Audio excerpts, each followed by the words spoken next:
de un artefacto humilde entre los muchos artefactos que nos ha proporcionado la tecnología. Millones de pilas eléctricas como esta dan vida a un sinnúmero de objetos, de aparatos que contribuyen a hacer nuestra vida más feliz, o al menos más cómoda.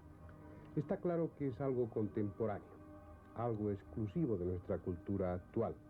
Por el conocimiento que tenemos de la historia, es impensable que el hombre las conociera estas pilas hace 200 o 300 años, o mucho menos que tuviera conocimiento de ellas o las utilizase hace 4000 años, por ejemplo. Y sin embargo nos equivocamos.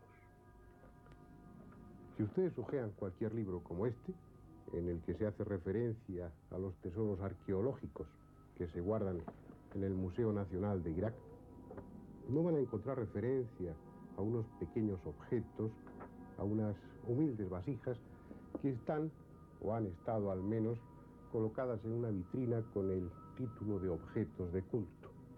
Fueron encontradas hace ya bastante tiempo en unas excavaciones y llevadas al museo junto con otros objetos. Y allí estuvieron durante varios años hasta que Wilhelm König, un ingeniero austriaco que participaba en el proyecto de alcantarillado de Bagdad, aprovechó un día festivo para darse una vuelta por el museo arqueológico y reparó en ellas. Lo que hasta ese momento se consideraban objetos de culto resultaron ser en realidad pilas eléctricas. No se trata de una apreciación a la ligera. Por influencia de König, varios de esos objetos de culto, entre comillas, fueron enviados a Estados Unidos y estudiados por la General Electric. Y la conclusión era la de que se trataba de pilas eléctricas, hasta tal punto que una de ellas, inmediatamente que fue llenada con agua destilada, proporcionó una fuerza mínima, pero una fuerza eléctrica al fin y al cabo de 0,8 voltios. Las pilas del Museo de Bagdad están constituidas por un vaso de terracota vidriada con una tapa de asfalto atravesada por un electrodo de cobre y otro de hierro. El análisis oportuno demostró la presencia de acetato de hierro en el interior de las pequeñas vasijas. Cuando se construyeron las primeras pilas modernas en el siglo pasado, sus inventores pudieron disponer de zinc y de ácido sulfúrico. Esos elementos, en cambio, no estuvieron al alcance de los antiquísimos inventores babilónicos. Por eso, se vieron obligados a utilizar el hierro en lugar del zinc y el vinagre en lugar del ácido sulfúrico. Por otra parte, las pilas de Bagdad no hacen sino confirmar algo que ya sabíamos, o que al menos deberíamos saber, y es que en la antigua Babilonia se falsificaban joyas utilizando métodos electrolíticos. Es decir, joyas de aquella época que aparentemente son de oro o de plata, en realidad son de otro metal cualquiera, cubiertas después por un metal noble. Los análisis metalográficos han demostrado sin duda alguna que esos recubrimientos no estaban hechos por simple inmersión del metal en plata o en oro fundidos, sino gracias a métodos electrolíticos, lo que significa que ellos utilizaban pilas eléctricas muy eficientes.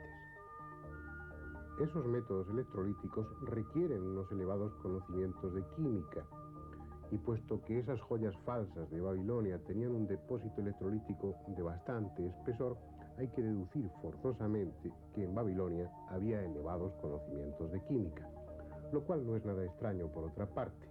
Las pilas de Bagdad no son un anacronismo, no son un absurdo histórico como piensa mucha gente, sino que encajan perfectamente dentro de ese contexto tecnológico.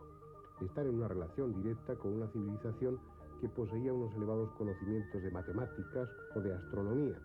Por ejemplo, el sistema métrico decimal que utilizamos ahora está basado en el sistema métrico decimal egipcio-babilónico.